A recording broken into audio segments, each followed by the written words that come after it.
Hello, everybody. Thank you for joining us today on our online event. Today we have OKUMA from Barcelona, established in 2019 by three young architects, Gerardo Peregín, Miguel de Rojas, and Marc Amigó. Today we have Miguel de Rojas and as our guest speaker. He was born in Barcelona. He has he's an architect with a master's degree from Polytechnic University of Catalonia and a master's degree in construction technology from University of Delft from the Netherlands. And he would like to share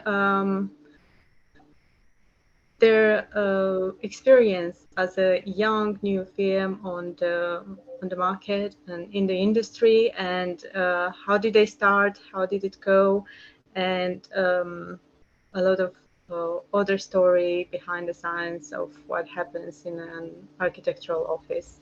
So thank you so much for accepting our invitation, and yes, please, let's move on then. Yeah, thank you for inviting me, and thank you all for having me. As you said, my name is Miguel de Rojas. I'm one of the three partners that compose OKUMA Studio. We're a very young firm. We've been working less than 3 years now, and we're currently working on projects ranging from single-family homes to stands for trade shows and remodelings of apartments and offices. And when we got asked to speak here, well, the first thing that we thought is that we don't have that many like big or projects to show. So instead, we tried to find a topic that would be useful for students like you. And since we were students not so long ago, we realized that the most challenging part for us in our architectural journey was to start. And so we're going to tell you a bit of how we got started as a firm and also as architects.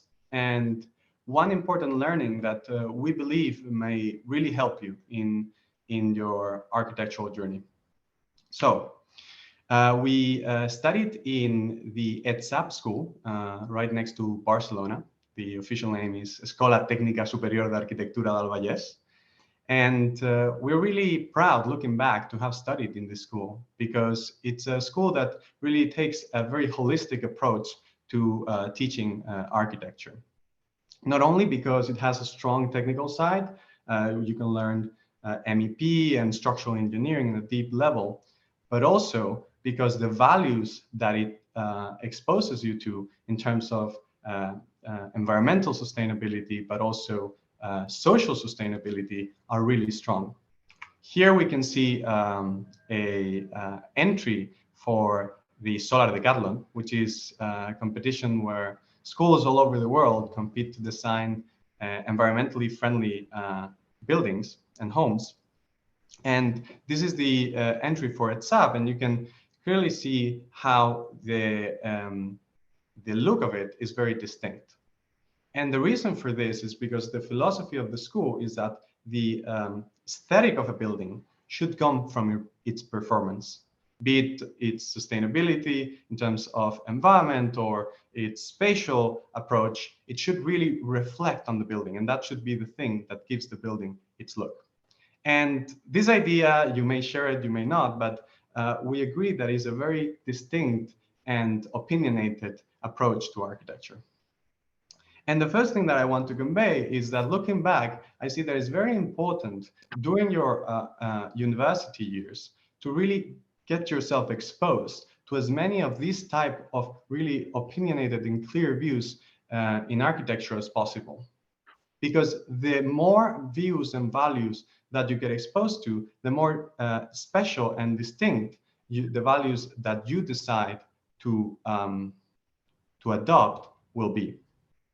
And as an example of this, I did an Erasmus in Rome, where I was able to study restoration. And in one of the first classes that I had with this very knowledgeable architect, he was teaching restoration, and he was showing us Spanish restoration projects.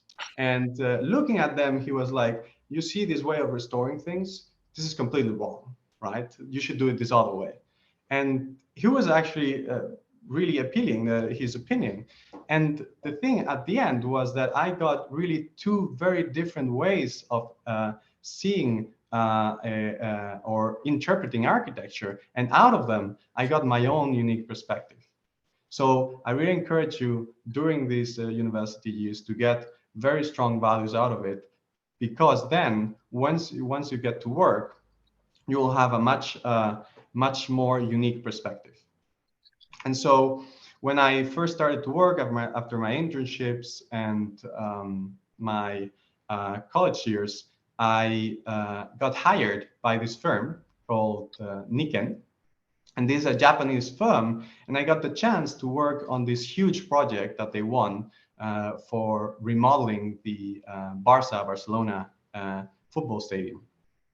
And the thing is, this was such a huge project that myself with three other architects, we were tasked to figure out how to adapt the entry that they won, the entry with which they won, to the real site of the building. And this was great because I got to learn many things that I wasn't exposed to in university, but also as months and months passed by, I realized that I was getting very specialized on one area. And this got me a bit afraid that I would lose all of those values that we talked about before because I wasn't designing so much. And so what I did is I called up two of my friends from university, and I asked them if they wanted to do some competitions with me. And this is how OKUMA got born. So we scouted the web to try and find the competitions that we would enjoy. And another thing that I have to say is that we are really lucky as architects to have this myriad of competition at our disposal for young professionals and students. And not only that, these competitions are usually judged by some of the best, by architects in some of the best firms in the world. So I really encourage you to participate in them. We decided to participate in this competition called African House Design Competition. This was organized by Arc Storming, and the basic idea was to design a home for the Joetic family. This was a big family in rural Tanzania. And the problem they had is that their constructions were self-made and they were constantly degrading. On top of that, the conditions in which they were living without much light and other kinds of health problems were leading them to seek help to build themselves a more prosperous home. And so one of the things they started doing is cooking their own bricks and fabricating their own bricks. And one of the houses they already made with the brick they were fabricating. But they were still having challenges when building these that were more design driven than so material. So this is why the competition was being held. And this is the entrance of their home. And you can see the huts that we were talking about before over here. And this is a little fence that holds their cattle. And this acacia tree in the center is really important for them because since the conditions within their houses are not so great, they spend most of their time outside. And because outside is so hot, they seek natural sources of shade. And in this case, this acacia tree was one of the main ones.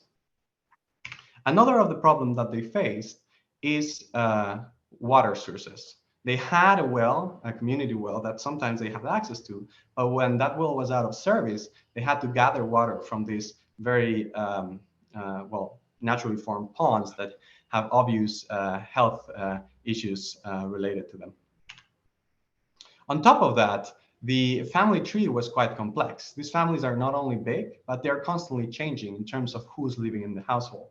Some people may leave to faraway places to work, and then they may come back. They may have other kids, etc. So this house that we designed needed to adapt to that dynamic household environment. And so this was the brief a bit. And this was combined with the idea that the home should not only respond to the needs of this particular family, but be a model for the rest of rural Africa, or the sites of rural Africa that was close to this part of Tanzania. And so the first thing that we did is we studied how the architectural culture and history of the place was doing housing until then. And we saw a lot of examples that because of the natural shape of the terrain didn't offer much protection, many ended up doing this kind of communities where they faced all the houses within a circle and they protected themselves in that way. And we found this really interesting, and we designed this whole idea where every part of the family which would have their own home, and they will all be surrounding this acacia tree in the center. But the problem that we faced here is that some of us started looking at the brief and saw that economically they had very little budget. And if we started creating this all of these independent homes, it would be really not feasible to do. So the challenge here was that some of the team wanted, some of us wanted to preserve that idea that we found, that we thought was really connected to the culture, and the others wanted to do something that was actually feasible. But neither of them were good solutions. So in order to not end up with a design that not all of us would be proud of, we became determined to find a balance between these two opposing ideas. And the resulting design was this. And I know it doesn't really look like a home, but let me explain a bit how it works. So the first thing that we did is to guide the whole shape of the building by two simple concepts. The first one is to grab the earth of the surrounding site that was the one that provided them with crops and that fed their cattle, and accumulated in the center to create this spine of rammed earth that would hold the rest of the structure. And then the second thing was to grab the shape of, or the form of their traditional huts and reverse it in order to be able to gather water and respond to many of the other challenges that they faced. And so you end up with this linear extrusion of these two simple shapes to create this continuous home that is completely independent from the distribution of the interior spaces. And this distribution of the interior spaces is instead built around brick walls that are detached from the rest of the structure. This allows us not only to decrease the amount of skilled labor that they needed to build it, because they could build these brick walls themselves, but also this allowed them to, at any point, whenever the requirements of the family changed, tear down these walls and move them around as they needed. This also allowed us to generate a house that could be adapted to different kinds of scales and needs for different families in other parts of rural Africa. In terms of positioning, we decided to, again, keep that acacia tree in the center, but in terms of orientation, guide ourselves by the climate conditions of the site. And there are a few things that you need to take care of in terms of environment here. One is the intense heat. The other one, surprisingly, is the low temperatures that can be reached during the night in the rainy seasons, and also to gather the water and use the wind to your advantage. So the way we did that is the shape of the roof allowed us to gather the water in one simple point that then could store it. And then by placing the hallways on the outside, on the exterior of the building, allowed us to create a buffer for the intense midday heat to dissipate and never touch the walls of the rooms. But the evening sun could heat the walls made out of this solid brick that they produce that has a lot of thermal inertia. And then this brick could slowly release that heat during the night.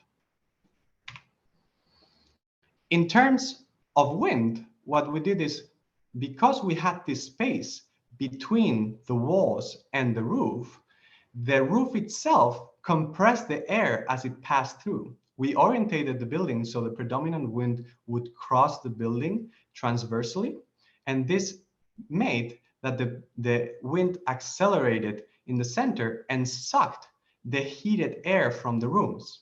It also created a buffer between the direct radiation of the sun in the roof. And this is how it looks. Part of our idea was to make the inside and outside fade. Because we knew that most of their life was spent outside, we didn't want the house to be something completely different from that experience. And instead, to be this gradient where they didn't really perceive the difference between outside and inside.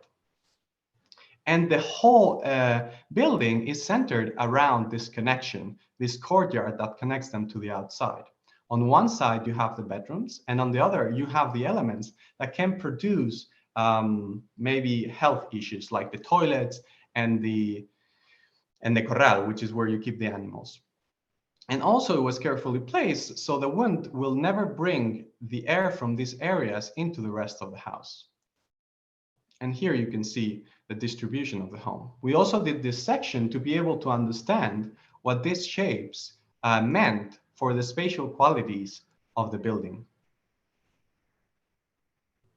And this was quite funny because we did this render of this interior patio and we realized that this tree was probably going to generate a lot of like leaves and other sticks and stuff to fall into the roof. So we needed a way to be able to clean it. And we realized that we had this very thick ramped earth wall in the center. So we made the roof detachable so the people could just walk on top of it and clean the roof as needed.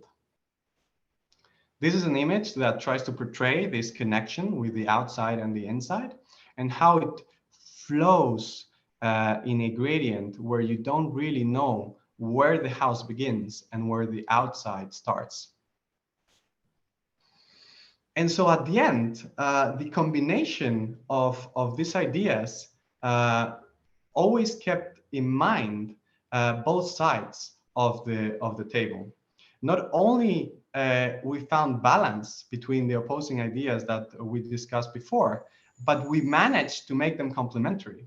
All of the solutions that we applied here responded both to the cultural heritage that we wanted to preserve, but also to the necessities that the family had, both economically and environmentally. So we tried to replicate this same idea in another competition. This was the Detroit Waterfront District competition.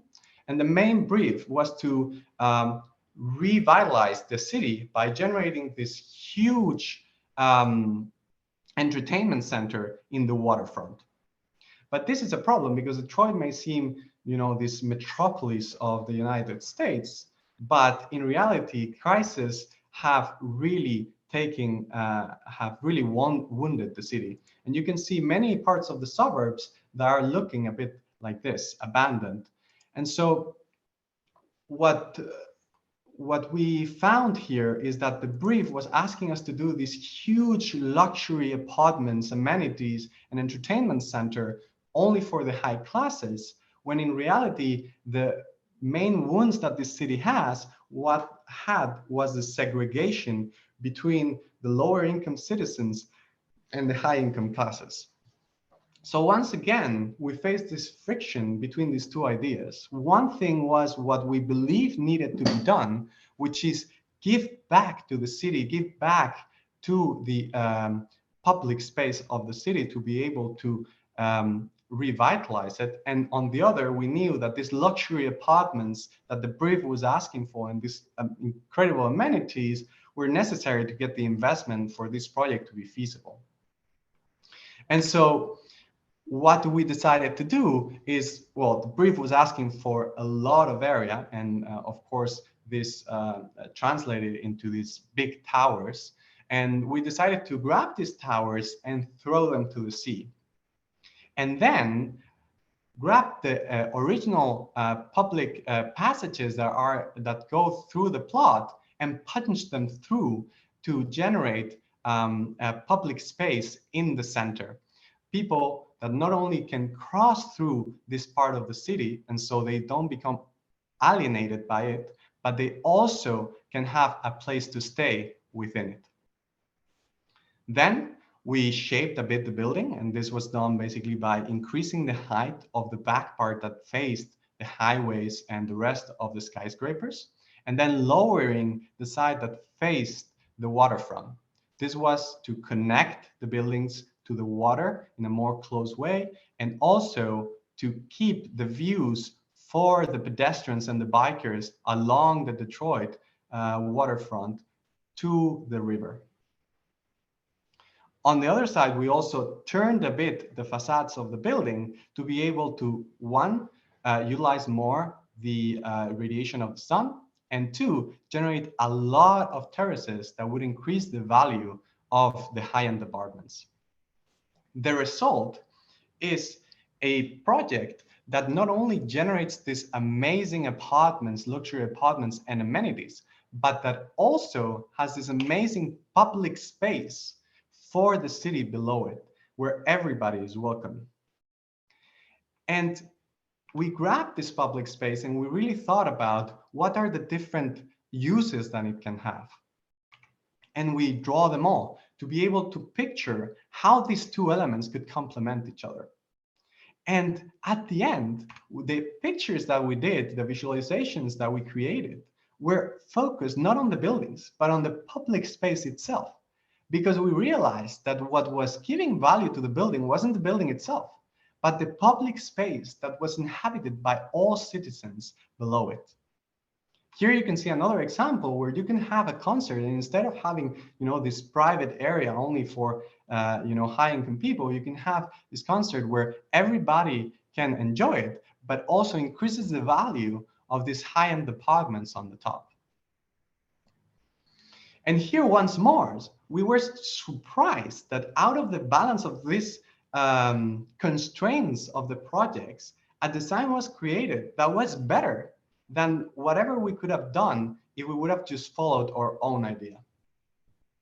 And these two projects really got us a lot of attention, and we got awarded in both, and we got featured in books, and after that we got the chance to get our first commercial and real client, and this was Prima Flor. And Prima Flor is a company that sells lettuce and other products, and every year they go to this trade show called Fruit Attraction, which is one of the biggest agricultural trade shows in Europe. And they asked us, well, we entered in a competition with other firms, but they asked us to design a stand for their new year that they were going to make. And in order to design it, they asked to follow a bit the ideas that they had done in previous years. But the problem for us with that idea is that many times the stands in these types of trade shows follow the strategy of just showing the logos of the companies in as big as possible, right? To get as much attention as possible. And also even to physically represent these logos as the shape of the stand itself. And you can see also that it didn't really connect with us, because none of the materials that were used to build this stand or any other stand in the trade show, or most, are covered by printed paper and are hidden away. And so here, for us, we saw that we really wanted to make this project, but we didn't want to make it like this, what the client was asking for. So what we tried to do is say, okay, the client wants to get attention and wants this project to really represent their brand. So the lesson that we learned here, that instead of listening to the solutions that the client is asking you for, you should instead understand the problems that led them to ask you for those solutions. And in this case, we decided to propose, instead of this, to grab the values that Prima Flor represented and make those, instead of the physical representation of the logo, the idea for the stand. And so what we extracted after researching Primaflor is that the two main elements that create their values are on the one side, the process through which they cultivate their products, and on the other, the objective, which is the fact of getting healthy and tasty food to the tables of millions of customers. So we wanted to join these two parts to create the space of Primaflor. And so on the first side, we wanted the objective to be the ground of our building. And this got physically represented by a table that joined the product itself, but also the preparation with a cooking show and the consumption at the end, so people could go and taste the product. And on the other side, the process, we grab the outdoor plantations and the lines that guide them, and the patterns that guide their greenhouses, and together we made these two shapes that are a bit of the negative of one another. And by slowly transforming from one of this shape to the other, we got this ceiling of lights that, together with the objective that is below, which is this round table, generated the Primaflor space. And this space obviously was quite simple compared to other designs that they had, but these two elements combined gave it a really interesting internal space. And actually, we were quite scared because once we proposed it, we said, oh, we have all of these tubes, everyone with a light, like this is going to be incredibly difficult to build. And we were even more scared when we saw, that the first build, things were looking like this. And you only have 2 days to build these things, right? But the good part of it is that thanks to parametrical design tools and other technologies, we were able to really organize the way on how these things were produced and built. And so the end result was really, really pleasing for us. And this was the first time that we saw something that we only ourselves had designed in the real world, let's say. And so the internal spaces ended up really appealing for the clients, and they were really impressed. And also a lot of people got to see our stand. And the fascinating thing is that even though we didn't utilize the whole height of possible in the trade show, and we didn't have these huge logos, the stand ended up attracting more attention than any other year before. And these projects, this led us to understand that these projects that where we had a conflict between what we wanted to do and what the brief or the client expected from us were the ones that we ended up generating the best ideas from. And that allowed us not only to get more clients, but also to get hired by architectural firms and be the ones this time designing buildings from the ground up. So if there is one thing I can tell you is that whenever you find yourself doing a project where the ideas of the client seem to be in complete opposition to your own values, don't despair. Don't leave your values behind. Take another look, because it might just be the chance for you to not only preserve those values, but design your next best project. Thank you very much.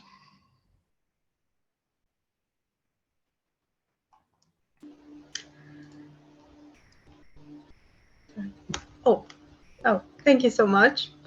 That was really quick, but that was really nice. That was amazing to see you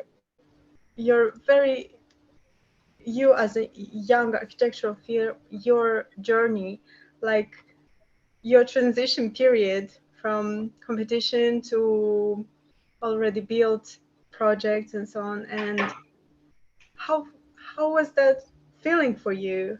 How were you Well, feeling? We're going through the whole thing, because you started in 2019 with competitions and so on, and then during the pandemic you found out an opportunity to focus on the firms and create stands for the people, for the businesses, and to highlight their values and to so on. And how was that? How did you find well, it? it was great for me. It was really revealing, and this is why we chose to highlight this in the presentation, at how you can do projects, right, and they can be better or worse, you know, but many times when you find yourself in this point where it doesn't seem like it really has an answer, where the constraints are so presionando, no, that they pull Yeah, you. you um feel under pressure. Yeah. exactly, but if you push through those projects, you end up getting solutions that are way better than the ones that you would do if you didn't have those constraints. And many times, and this has happened to me, and as far as I know, to many of my friends, you go to offices or you start your own office and you try to do things, and you get desperate because you say, okay, I have my own ideas, but no client is willing to pay for it. They only want what they want, and that's it. And I just have to leave all of those ideas behind, and I just have to do whatever they tell me, because otherwise I'm not going to be able to pay for rent, right? But this is what I'm trying to convey here. Don't despair, because we're here to preserve those values and to put those values in the built environment, and just don't leave them behind, because there are ways to convince the clients and to make projects that work for both, you know. Um, that's clear. That's clearly a point. And um, yeah, we're usually set up with a thing that the clients come first, you know, and you actually come with a very nice alternative on how to go around and to convince them and so on. And that will be probably very, very useful for us and in our future. Right. Um, you started as an online practice. Yeah. How was that better than, let's say, having a physical and fixed office? How was it You're better? you're like a nomad, Yeah, as you I don't mentioned. know if it's better actually, because obviously sometimes we How is work it? Yeah, in general. like we work live, you know, and many times when we work live, we're actually a bit faster than when we are remote.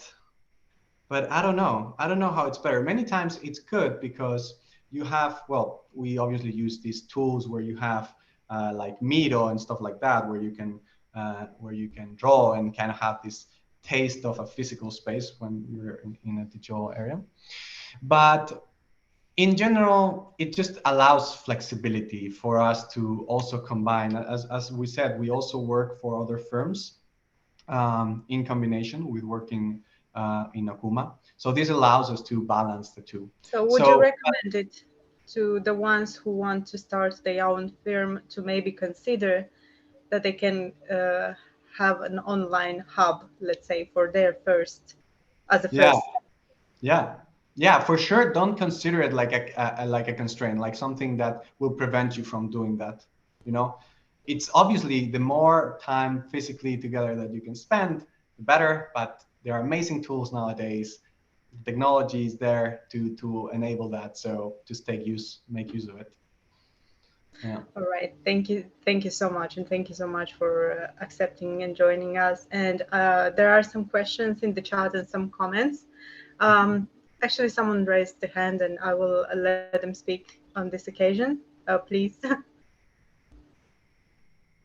Yeah, Yeah, sorry. I cannot Sorry. see the name Yeah, AB. my name is Venkat. I'm a Hi. lecturer in construction Hi. project management. That was a really nice presentation. Really enjoyed it. There were key facts there. That was absolutely fantastic. Thank I you. have a few questions. Now, these questions are purely out of curiosity and also to help me with students in construction. So these are deliberate questions. Okay. First thing about you, what made you do a master's in construction technology after a master's in architecture? Well, there is a point there. It was not a full master's, but it was a part of a master's in Delft University. I got the chance to study there, and I always liked innovation. And so I was curious to see how, in such an advanced school like TU Delft, how they approach that side. I always tried to, wherever I studied, when I studied in Rome, I studied restoration because I thought that would be the most interesting point that I could get there. And in Delft, that was technology. And it really opened my eyes, because at the end of the day, technology is coming into all sectors, and we are bound to understand it and to apply it. Yeah, we keep saying this to our students all the time. Construction is not something like pigeonholed. You need to have an understanding of either side of design and the build part of it. That's very nice. And I'm going to use your example in my class, if that's all right. The second question is, if you're working online, let's say you are basically virtual, for legal reasons, when you do a contract, don't you need an address or jurisdiction part of it? Mm-hmm. So your contracts will need a physical address. Yeah. So how we do that, being remote and being in different. Yeah. Right. So we I don't know the English word, but we created a company, and this company is registered in Barcelona. Yeah. So it's based on our consultory firm that takes all of our taxes and stuff like that. And that is our main point. And so we incorporated, that's the word. We incorporated. That is fine. The third question I had was, if you said you do individual houses as well, you do design for residential buildings for people. Yes. Now, with residential buildings, this is my experience, I could be wrong, I'm not an architect, is generally clients would like to have a closer interaction with architects and the designers who do the houses. So how does this work effectively when we are doing it on a screen all the time?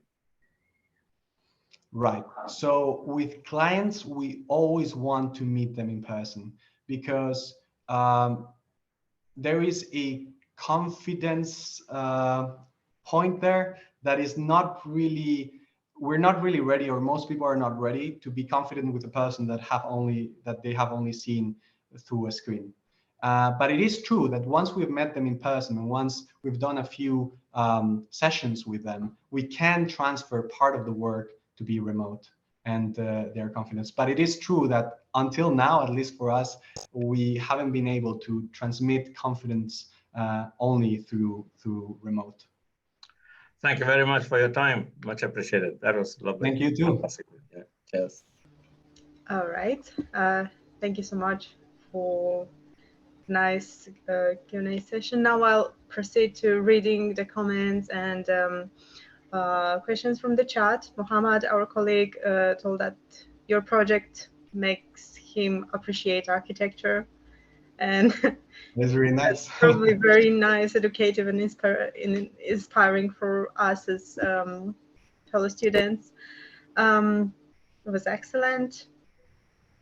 Okay, Norris says that was a great slide. Thank you. I do agree that values are important in an architecture. So, yeah, definitely, it will inspire. Like, it will definitely drive us to listen to ourselves. And thank you. Yeah, please do. And Tabitha, that was incredible. You're very passionate. Sabine, who's one of our tutors, by the way. Oh, she mentioned that it's very inspiring. And as I already told you, next week we're going to Valencia, and we're looking forward to see some inspiring building by Spanish architects. Yes, and also great. Yes. Yeah. Hello. Hi. Hi, Sabine. Hi. I'm trying to start my video, but it doesn't allow me. So I just. You just have my voice, but it's nice seeing you guys here. And thank you, Miguel. That's really was really good. And yeah, we hope to be inspired by more Spanish architecture or architecture by Spanish architects next week. I have a question for you, if I may. Yeah. You said you studied conservation in Rome. Yes. But where did you do that? In Roma 3. Roma Tre. Okay. Because I a long time ago I studied conservation at ICROM in Rome. Right. Yeah.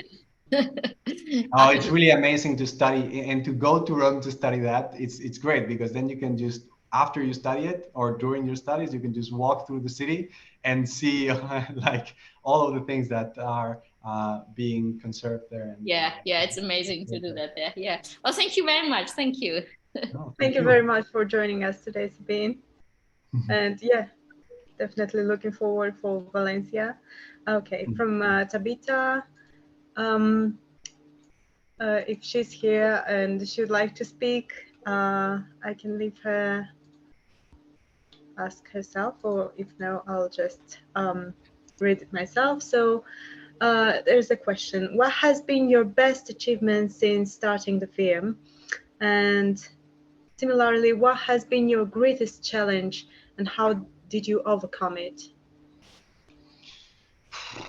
I don't know what my greatest achievement is. I think the fact that we got together as friends and we did all of these projects and we continue to do so, I think it's our greatest achievement. And my greatest challenge was, well, what we talked about, these moments where you think, hey, I'm so passionate about architecture, but for me to be able to keep doing it, I need to preserve this purpose. I need to have this purpose because otherwise, architecture is a really difficult career and it requires a lot from you. So at least for me, and I think many would think the same, we need this purpose to keep and keep pushing through. It's really nice having those kind of vibes of positivity and sorry, and just really... No, I feel it. Like I've been 4 a.m, I've been working. Like we've all experienced that. So yes, we know. All right, and the next one is, what were the main difficulties surrounding the design of the interiors for your quickest projects? Designing the interiors for my what projects? Quickest, the one you had to do in a really short time. Right, designing. Well, here you may have seen this throughout the projects that we've done. We really try to keep it really simple because we know that we're not, we try to make it easy for ourselves. And we realize that the moment we start to get a lot of complexity, it becomes quite difficult to maintain a level of quality throughout the project. So we try to distill our ideas in simple and clear like messages and convey those in very straightforward shapes and materials. So we don't have to worry that much about incredible amounts of combinations of different things. Do you have a, sorry, that's my addition to the question. Do you have any pre-established formula or something like this, let's say, that you're using, or you just... So the formula is that everything that you design, everything that you draw, everything that you put in a paper needs to have multiple functions, need to be responding to multiple things. You cannot put anything into a project if you cannot argue it from multiple perspectives. The reason for that to exist.